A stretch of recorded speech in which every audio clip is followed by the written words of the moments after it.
Samantala, inaasahang lalo pang lalakas ang diplomatikong relasyon ng Pilipinas at Brunei. Ito ay sa pagbisita ni Brunei Sultan Hassan Al Bolkiah sa bansa. Nakipagpulong si Sultan Bolkiah kay Pangulong Aquino sa Malacanang ngayong araw. Alamin natin ang detalye sa ulat ni Elena Luna live mula sa Malacanang. Magandang hapon sa iyo, Elena. Magandang hapon, Sandro. Pinuri ni Brunei Haji Hassan Al Bolkiah si Pangulong Aquino sa inisyatibo ng administrasyon na isulong ang kapayapaan sa Mindanao. Kasabay nito, sinabi ng Sultan na magpapatuloy ang suporta ng Brunei sa adhikain ito.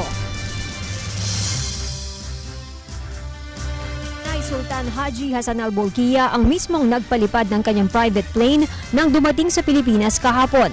Sa Terminal 2 ng NAIA, sinalubong siya ng mga opisyal ng gobyerno sa pangunguna ni Vice President Jejomar Binay, DFA Secretary Albert Del Rosario at Finance Secretary Cesar Purisima.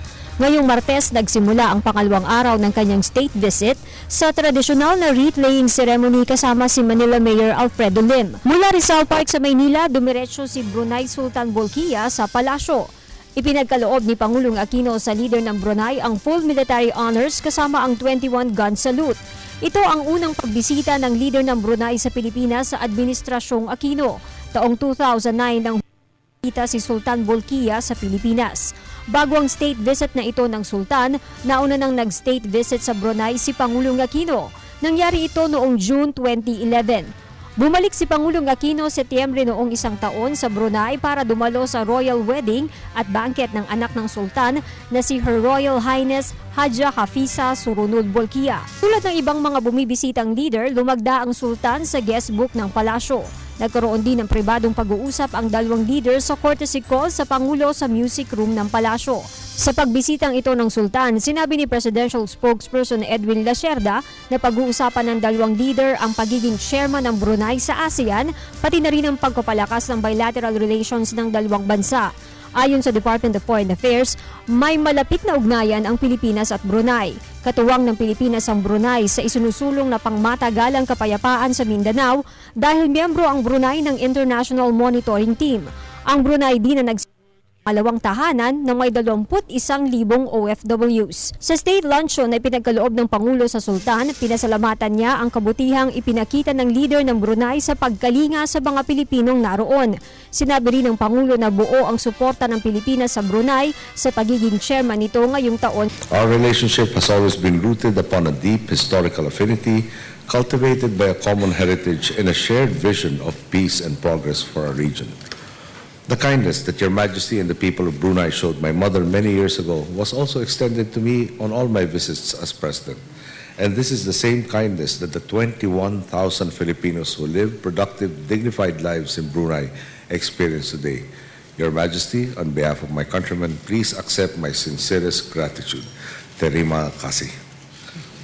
Your Majesty, the waters that separate our countries remind us that the same waves lap at our shores.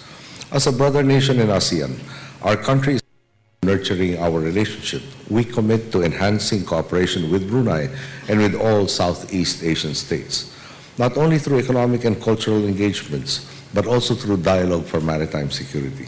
This is our pledge to continue working with our neighbors in implementing the commitments of ASEAN member states in the Declaration on the Conduct of Parties in the South China Sea, and in moving forward with negotiations for the adoption of a code of conduct.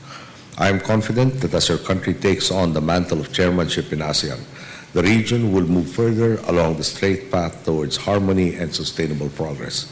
I look forward to working with Your Majesty in building a Southeast Asia that is truly an abode of peace for all peoples.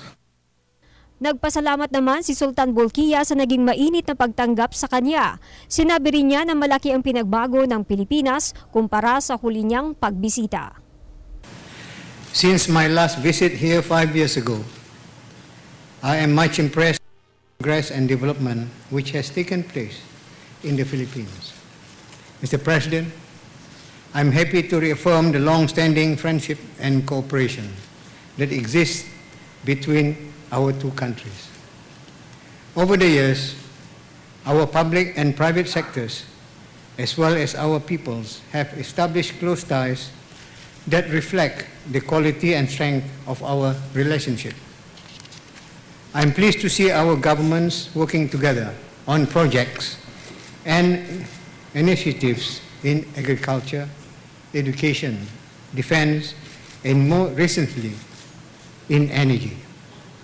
Brunei is happy to be hosting more than 20,000 of your citizens who are making important contribution to our development.